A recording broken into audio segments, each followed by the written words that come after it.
Welcome to S9 TV. ముందుగా headlines చూద్దాం.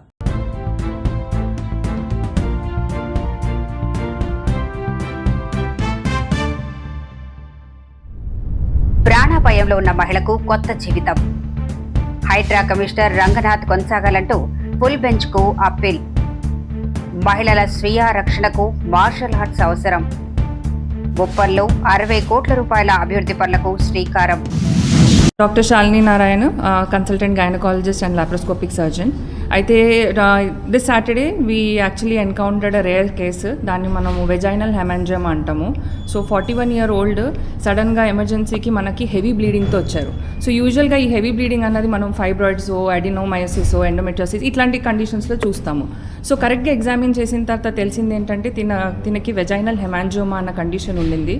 So దాని తర్వాత సీనియర్ గైనకాలజిస్ట్ రఘుతేజస్ని మేడంతో మనం ఒపీనియన్ తీసుకున్నాక we did CT also. CT స్కాన్లో కూడా ఇది హెమాంజియోమా అన్న కంక్లూజన్ వచ్చిన తర్వాత మన ఇంటర్వెన్షనల్ రేడియాలజిస్ట్ డాక్టర్తో మనం కన్సల్ట్ అయ్యి ట్రీట్మెంట్ అన్నది చేయడం జరిగింది. సో ఇదొక మల్టీ డిసిప్లినరీ అప్రోచ్ అండి. So team of doctors were involved in this. So ఇట్లాంటి కండిషన్స్ ఉన్నప్పుడు ఏంటంటే రైట్ డయాగ్నోసిస్, కరెక్ట్ టైంలో హాస్పిటల్కి రావడము అండ్ దెన్ కరెక్ట్ ట్రీట్మెంట్ అవ్వడం అన్నది చాలా ఇంపార్టెంట్. సో అందరు ఉమెన్, లేడీస్ తెలుసుకోవాల్సింది ఏంటంటే హెవీ బ్లీడింగ్ ఉన్నప్పుడు ఇగ్నోర్ చేయకండి, కరెక్ట్ టైంలో హాస్పిటల్కి వచ్చి ట్రీట్మెంట్ తీసుకోవడం అన్నది చాలా ఇంపార్టెంట్. Thank you. నేను అన్నయ్య సత్యనారాయణ, మా స్పీక్ అడ్వైజర్ నండి. సార్ ఇవాళ ఈ ముఖ్య ఉద్దేశం ప్రెస్ పెడతాము. కొంతమంది కబ్జాదారులు కోర్టును మిస్గా తీసుకొచ్చిన ఆర్డర్ ఇది, సింగిల్ జడ్జి ద్వారా.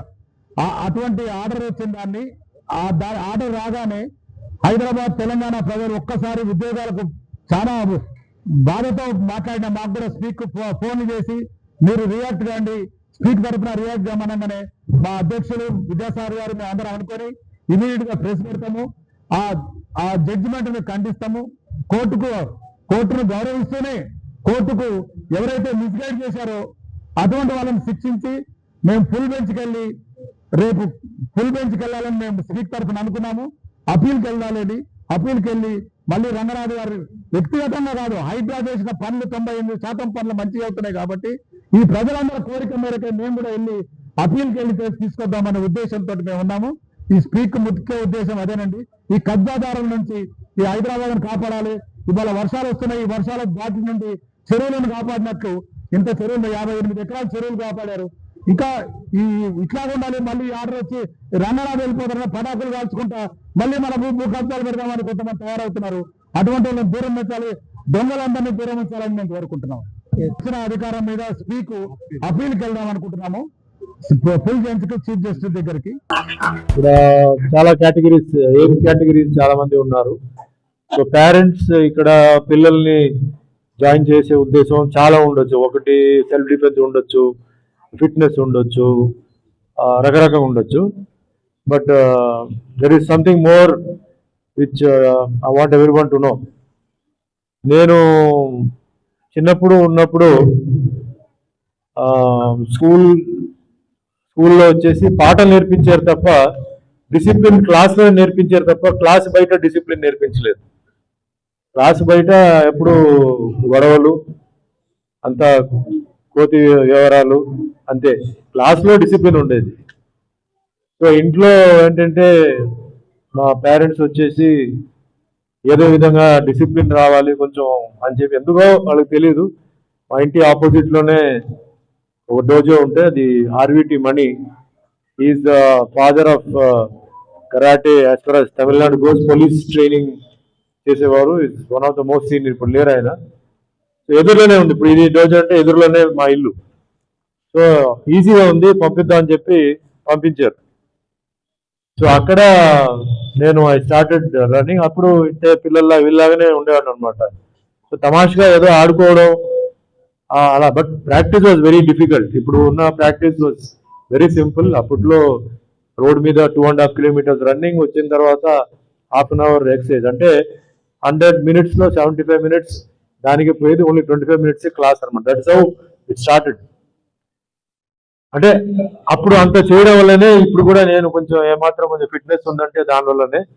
చిన్నప్పటి నుంచి అది బాడీలో ఇదైపోయి ఎడిక్ట్ లాగా మార్నింగ్ అంటే ఎంత టైర్డ్గా ఉన్నా today morning I got about 3 o'clock, but still it's going on. I still got work till about 11 o'clock tonight. Tomorrow morning again by 5 I have to get up. It's routine అయిపోయింది. What I'm trying to say, కష్టపడకుండా ఏది మనం సాధించలేమండి. ఈరోజు నేను ఇండస్ట్రీకి వచ్చి ఇది 49th year, 175 movie as a hero in Tamil, Telugu, Kannada చేశాను. దగ్గర 1000 సినిమాలు టచ్ అవుతున్నాను. అదేవిధంగా ప్రారంభోత్సవ కార్యక్రమాలు భాగంలో దాదాపు 60 కోట్ల రూపాయల నిధులను కేటాయింపు చేస్తూ మన రాష్ట్ర ప్రభుత్వం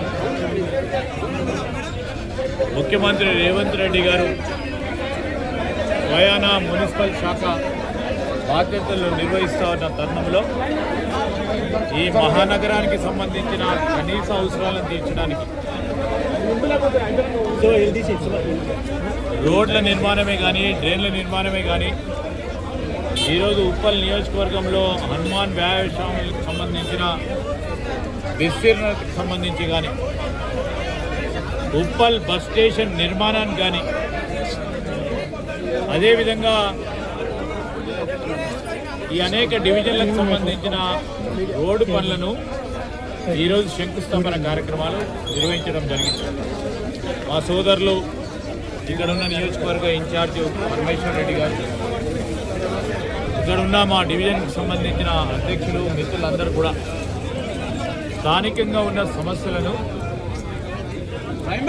మరి మా పరంగా జిల్లా కాంగ్రెస్ పార్టీ అధ్యక్షుడిగా ఉన్న సోదరులు వజీర్ యాదవ్ గారితో పాటు మరి ముఖ్యమంత్రి గారి దృష్టికి తీసుకురావడం, వెంటనే ఈ కార్యక్రమాలు చేయాలని తలంపు చేసుకొని ఎప్పుడు లేని విధంగా రాష్ట్రం ఏర్పడ్డ తర్వాత మొట్టమొదటిసారి చాలా గల్లీల ఇంకా రోడ్లు లేవంటే వాటి అన్నిటిని కూడా పూర్తి స్థాయిలో నిర్మాణం చేసుకొని డ్రైన్ నిర్మాణం కార్యక్రమాలు చేసుకొని ఈరోజు స్ట్రాంగ్ వాటర్ డ్రైనేజ్కి సంబంధించి కూడా రాబోయే కాలంలో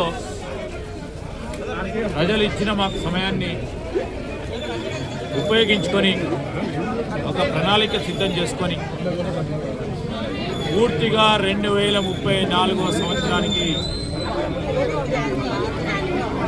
ఎక్కడ కూడా ఒక పరంగా ట్రాఫిక్ ఇబ్బంది లేకుండా, ఇలాంటి వర్షాల వల్ల డ్రైన్స్ పరంగా ఇక్కడ బ్లాక్ కాకుండా, డ్రైనేజీ నీళ్లు రోడ్డుపై రాకుండా, మురికి నీళ్లకు సంబంధించిన అంశంలో ప్రత్యేకంగా ఇదే ఉప్పల్ నియోజకవర్గంలో ఎస్టీపీ ప్లాంట్లకు సంబంధించి శంకుస్థాపన చేసి పనులు వేగవంతంగా జరుగుతూ ఉన్నాయి.